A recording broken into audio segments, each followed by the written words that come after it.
नमस्कार, यह TV9 digital, मैं हूं विष्णु शंकर। बुंदेलखंड उत्तरी और मध्य भारत की ज़मीन का वो हिस्सा है जो दो राज्यों में पड़ता है। यहाँ की ज़मीन पथरीली है और उत्तर प्रदेश और मध्य प्रदेश दोनों में इसके हिस्से आते हैं। मध्य प्रदेश में ज़्यादा।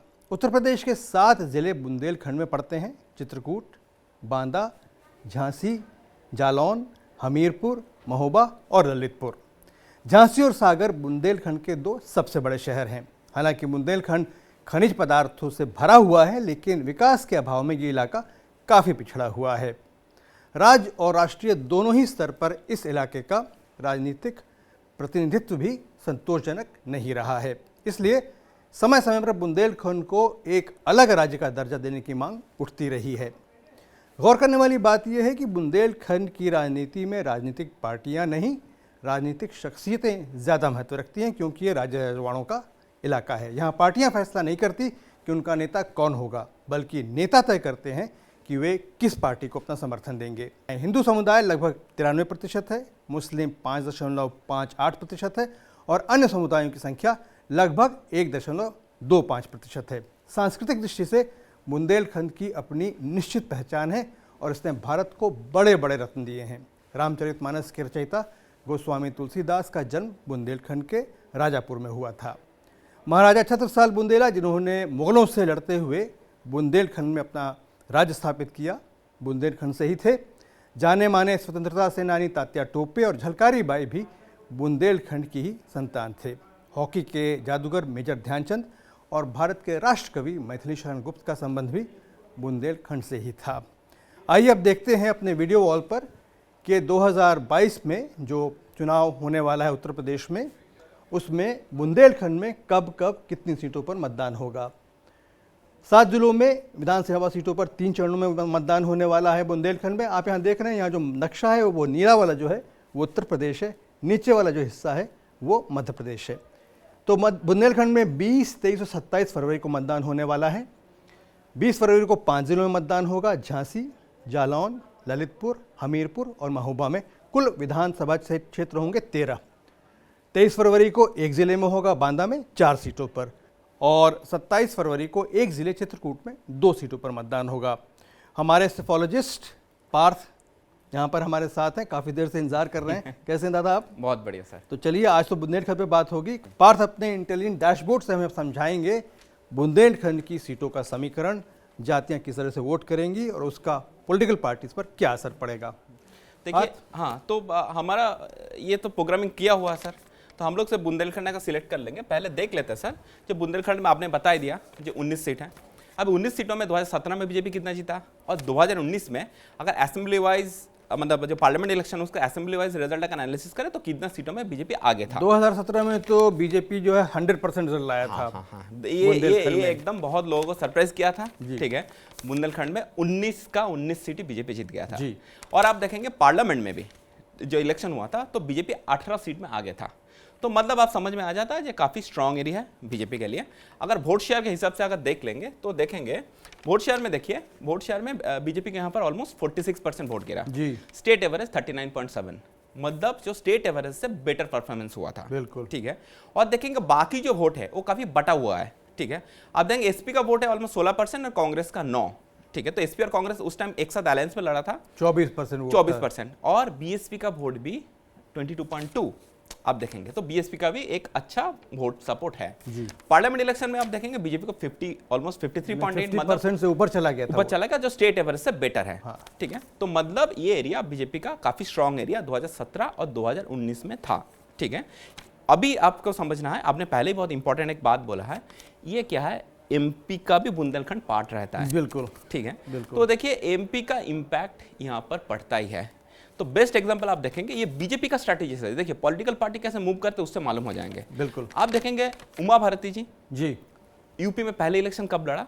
2012 में चरखरी जो सीट है जी, वहां से इलेक्शन लड़ा, जीता। एमपी से आकर यूपी में आकर इलेक्शन आप जीत रहे हो। क्यों उनको उत्तर प्रदेश में लड़वाया गया? उत्तर प्रदेश में लड़ा गया। देखिए वो एक पॉलिटिकल उधर स्पेस में नहीं बच रहा था, शिवराज सिंह चौहान तब बन गया तो उनको यूपी में ये करना, सेटल करना था।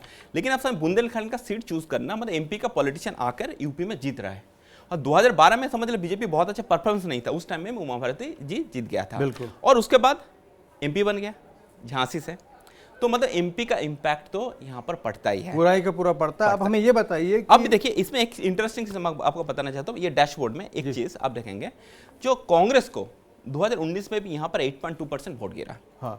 तो देखिए ये एक एरिया है, मुझे लग रहा है जो कांग्रेस का देखिए परफॉर्मेंस, ओवरऑल परफॉर्मेंस बहुत अच्छा नहीं रहेगा, लेकिन वोट शेयर के हिसाब से एरिया में कांग्रेस को अच्छा वोट मिल सकता है। 1-2 सीटों पर अच्छा वोट मिलेगा। सीट देखिए कितना आएंगे वो बता नहीं सकते, लेकिन हर सीटों में आप समझ लीजिए कांग्रेस ऐसा नहीं है जो एकदम मतलब वाइप आउट नहीं होगी, एकदम वाइप आउट नहीं होंगे। वोट शेयर के हिसाब से मैं सीट का नाम नहीं, सीट नहीं बोल सकता हूँ, लेकिन वोट शेयर शायद काफी इंप्रूव कर लेगा, क्योंकि ये एमपी का इम्पैक्ट है। अच्छा, ठीक है, तो एमपी में वो बॉर्डर एरिया में जैसा है तो वो एक इम्पैक्ट है।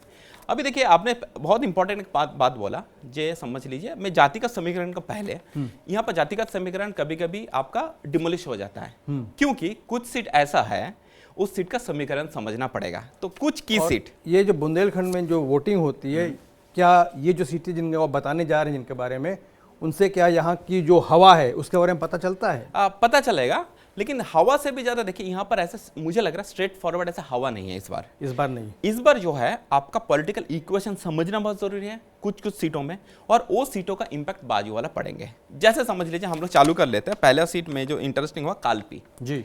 कालपी यही एरिया है जहां पर फूलन देवी ने जो इंसिडेंट हुआ था। अच्छा, जिसमें काफी लोगों की हत्या हो गई थी। हत्या हो गया था, और जो हत्या हुए थे वो राजपूत कम्युनिटी का था। जी। फूलन देवी निषाद कम्युनिटी से है। जी। देखिए बीजेपी ने बहुत इंटरेस्टिंग यहाँ पर एक स्ट्रैटेजी खेला है। ये सीट बीजेपी ने निषाद पार्टी को छोड़ दिया है। तो क्या होता है उस एरिया में थोड़ा राजपूत निषाद का कॉन्फ्लिक्ट रहता है, क्योंकि पुराना एक इंसिडेंट हुआ है, बिल्कुल उसका अभी भी थोड़ा सा इंपैक्ट रहता है। तो बीजेपी ने देखिए स्ट्रैटेजी क्या खेला, निषाद पार्टी को टिकट छोड़ दिया और निषाद पार्टी से राजपूत खड़ा कर दिया।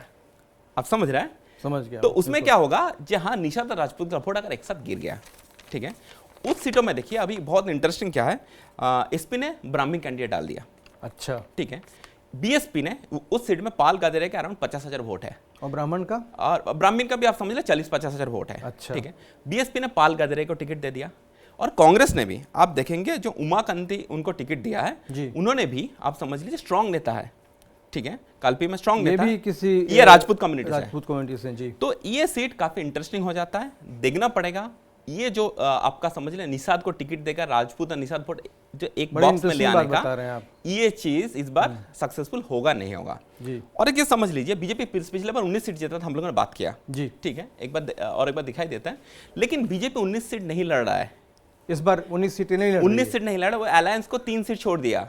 एक तो मैं निषाद पार्टी को बोल ही दिया, और 2 सीट अपना दल को छोड़ा है। अच्छा, तो समझ लीजिए ये छोड़ने का कुछ स्ट्रैटेजी है।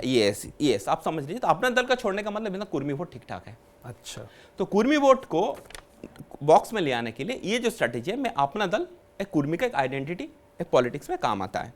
तो कुर्मी वोट को रखने के लिए आप समझ लीजिए बीजेपी जहां पर 19 में 19 जीता, लोकसभा में 18 और 1 में लीड था, उसमें समझ लीजिए 3 सीट बीजेपी 16 सीट लड़ रहा है। हाँ। अपना दल को 2 और निषाद पार्टी को 1 छोड़ दिया। ठीक है, आप देखेंगे एक बहुत इंटरेस्टिंग सीट मुझे लग रहा है जो होने जा रहा है ललितपुर। हाँ, ललितपुर में देखिए झांसी के बगल में पड़ता है। हाँ, ललितपुर डिस्ट्रिक्ट में जो सदर का सीट है, उधर देखिए बीएसपी ने जो कैंडिडेट दिया है चंद्रभूषण सिंह बुंदेला, गुड्डू राजा नाम के जाना जाता है। गुड्डू राजा जी, आप समझ रहे हैं, आपने पहले ही बोला ये तो एरिया बहुत सारे राजा है। तो ये वाला जो सीट है इसमें भी बीएसपी अच्छा परफॉर्मेंस दे सकता है उनका भी, क्योंकि ये इन्फ्लुएंस के लिए। तो इसका आप ये कह रहे हैं कि जो बुंदेलखंड का इलाका है वहाँ पे बीजेपी 2017 से 5 साल बाद 2022 में भी अपना जो इन्फ्लुएंस है काफ़ी हद तक बनाए हुए हैं। कुछ सीटों में आप देखेंगे, ये इंडिविजुअल सीटों में आपका जो इक्वेशन कैसे काम करेगा वो बता रहा हूँ।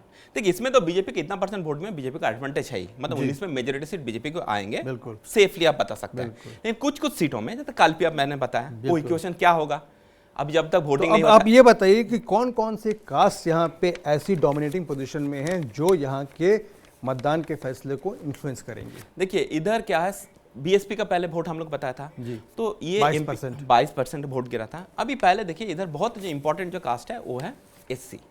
अब इंटरेस्टिंग आप देखेंगे कितना सीट है बुंदेलखंड में, 19 सीट है। 19 सीट है। अभी मैं क्या कर रहा हूँ, आपका एससी पॉपुलेशन मोर देन 20% अगर मैं सिलेक्ट कर लिया जी, आप देखिए 17 सीट है। जरा एक बार तो ये दिखा देखिए सकते हैं। ये 17 सीट है। तो 17 सीट में आप समझ लीजिए आपका एससी वोट 20% से ज़्यादा है। अच्छा, तो एससी वोट ये बहुत ही इंपॉर्टेंट फैक्टर प्ले करने जा रहा है।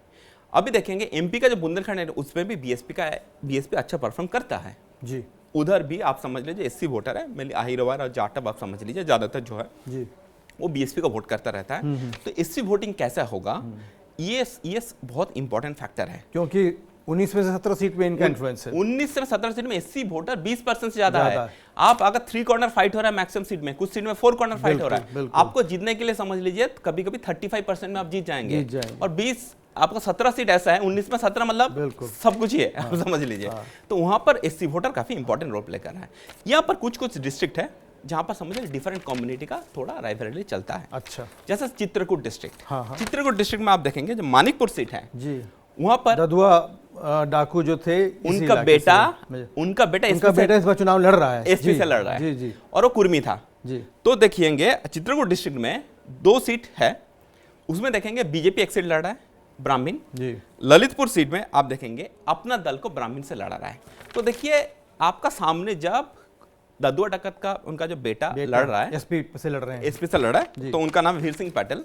तो अगर लड़ रहा है तो क्या कुर्मी वोट कैप्चर करने के लिए बीजेपी सिंबल नहीं देकर अपना दल का सिंबल में लड़ा रहा है। आप समझ रहे हैं, क्योंकि ये सारे सीटों में फाइट होगा ब्राह्मण वर्सेस कुर्मी। तो ब्राह्मण का बात बोला है तो हम लोग पहले देख लेंगे ब्राह्मण कितना सीटों में आप समझ लीजिए इन्फ्लुएंस कर सकता है। तो कुछ नहीं, आप देखिए ब्राह्मण कर लेंगे 14 सीट तो समझ लीजिए 14 सीटों में ब्राह्मण जो हैं वो इन्फ्लुएंस कर सकते हैं। फैसला नहीं, हाँ, सिर्फ इन्फ्लुएंस की बात कर सकते हैं।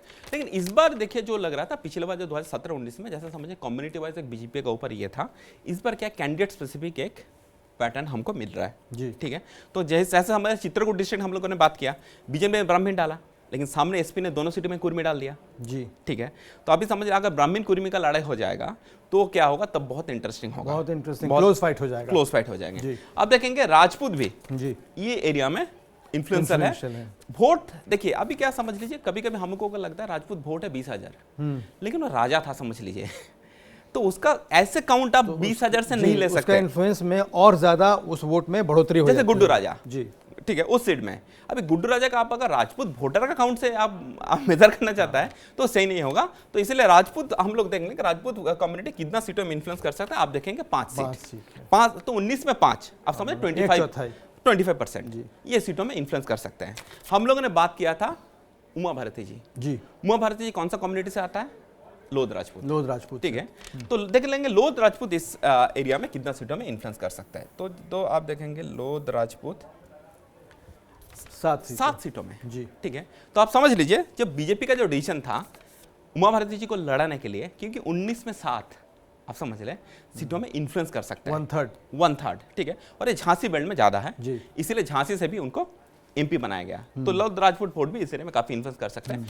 कुशवा वोटर भी जी कुछ पॉकेट में, जैसे झांसी नगर का जो सीट है उसमें देखिए आपका एसपी कैंडिडेट कुशवाहा है, आपका बीजेपी का कैंडिडेट ब्राह्मण है जी, और साहू कैंडिडेट मतलब आप वैश्य बोलेंगे जो कम्युनिटी है वो बीएसपी का कैंडिडेट है। वो सारे सीटों में कुशवाहा एक बार देख लेंगे। कुशवाहा भी इस एरिया में काफी कितना सीटों में? 4 सीटों में। 4 सीटों। ठीक है, तो 4 सीटों में जैसे आपका ललितपुर में आप देखेंगे, ललितपुर में आपका कुशवाहा वोटर इन्फ्लुएंशियल है, झांसी नगर में इन्फ्लुएंशियल है। ठीक है, तो उधर जो कॉम्बिनेशन बन जाता था ना, पहले देखेंगे ये सब ललितपुर वगैरह में कुशवाहा और जाटव का एक कॉम्बिनेशन बन जाता था। अच्छा, कॉम्बिनेशन बन जाने से बीजेपी ये निकाल लेता था, बीएसपी निकाल लेता था, इसीलिए इस एरिया में बीएसपी में अच्छा खासा ये है। तो देखिए बीएसपी का एडवांटेज क्या है सर, आपका 20% ज्यादा एससी वोट है। दूसरा कोई कम्युनिटी का कैंडिडेट खड़ा होता है, उसको मालूम है क्या अगर जाटव वोट बीएसपी सिंबल के लिए मिल रहा है, मेरा कम्युनिटी का वोट आ जाता है तो सीट निकल जाता है। ठीक है, बिल्कुल। कुर्मी देख लेंगे। ठीक है, आई थिंक कुर्मी वोटर भी इस एरिया में आपका इन्फ्लुएंशियल है। तो कुर्मी वोटर 5 सीटों में आपको इन्फ्लुएंस कर सकता है। लेकिन क्या है, जो कुर्मी जैसे समझ लीजिए जैसे ये चित्रकूट डिस्ट्रिक्ट में नंबर समझ लीजिए 40,000 50,000 है, बट वो भी राजा था, ये डाकू था समझ लीजिए, तो इसीलिए क्या होगा उसका इन्फ्लुएंस भी इस एरिया में आ सकता है। तो ओवरऑल देखेंगे एससी वोटर बहुत इंपॉर्टेंट है, ठीक है, हम लोगों ने देखा है जो 19 में 17 सीटों में इंपैक्ट कर सकते हैं। ठीक है, आप देखेंगे ब्राह्मण वोटर इंपॉर्टेंट है, ऑलमोस्ट 14 सीटों में इन्फ्लुएंस कर सकते हैं। राजपूत इंपॉर्टेंट है, ठीक है, लोध राजपूत इंपॉर्टेंट है, आप समझ रहे हैं, हम लोगों ने बीजेपी का कॉन्स्टिट्यूएंसी भी मानते हैं, कॉन्स्टिट्यूएंसी मानता है, लोध राजपूत इंपॉर्टेंट, कुशवा भी इंपॉर्टेंट है।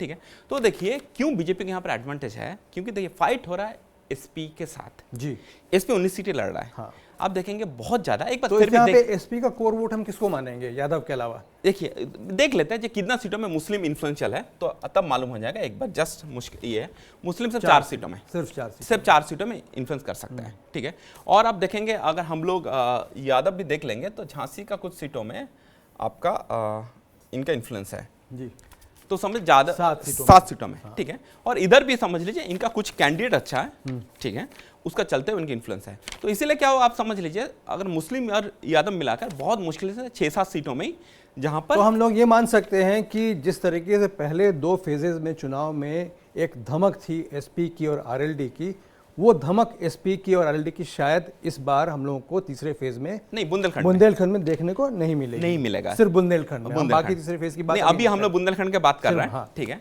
तो इसमें नहीं दिखने को मिलेगा, क्योंकि क्या देखिए कुछ एरिया में आपका मुस्लिम था जी, समझ लीजिए उधर 41% मुस्लिम है, कुछ डिस्ट्रिक्ट में 35% मुस्लिम है, और यहाँ पर आपने बताया 6% 7% मुस्लिम है। हाँ, तो फर्क तो होगा ही। ठीक है, नहीं है जाट, नहीं है राजभर, तो जो अलायंस का जो सपोर्ट था, समझ लीजिए मैं आरएलडी का अलायंस किया, मैं एसबीएसपी से अलायंस किया, ठीक है, उसका सपोर्ट नहीं मिलेगा।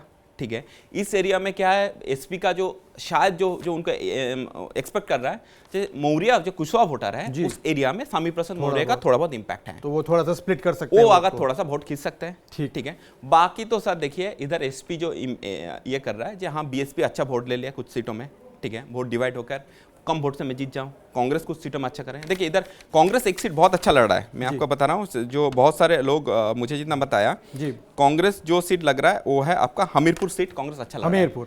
हमीरपुर में क्या हुआ, आप देखेंगे 2017 में अशोक कुमार चंदेल जी एक्स एमपी है, उन्होंने बीजेपी से एमएलए बना, शायद अभी जेल में है। ठीक है, तो उनको टिकट नहीं दिया, एक बाई इलेक्शन हुआ, बाई इलेक्शन में जोगरा सिंह जीता था। ठीक है, अभी क्या उनका वाइफ कांग्रेस टिकट में लड़ रहा है। अच्छा। और ये सब एरिया क्या है, ये सब एरिया क्या होता है, कैंडिडेट जब रहता है वो कास्ट उनके साथ चला जाता है। बिल्कुल। तो राजपूत कम्युनिटी उस एरिया में समझ लीजिए 12-13% है, वो उनके साथ अभी जितना ग्राउंड रिपोर्ट है वो जा रहा है। शुक्रिया पार्थ इस सारी जानकारी के लिए। अभी हम लोग तीसरे फेज के बारे में एक और बड़ा प्रोग्राम करेंगे, लेकिन बुंदेलखंड के बारे में ये सारी जानकारी देने के लिए आपका शुक्रिया। Thank you. तो सीट के गणित में आज यहीं तक। अगर आपको ये वीडियो अच्छा लगा हो तो इसे लाइक और शेयर करें और हमारे यूट्यूब चैनल को सब्सक्राइब करें। देश दुनिया की सभी खबरों के लिए आप हमेशा TV9 डिजिटल से जुड़े रहें। विष्णु शंकर को अनुमति दीजिए। नमस्कार।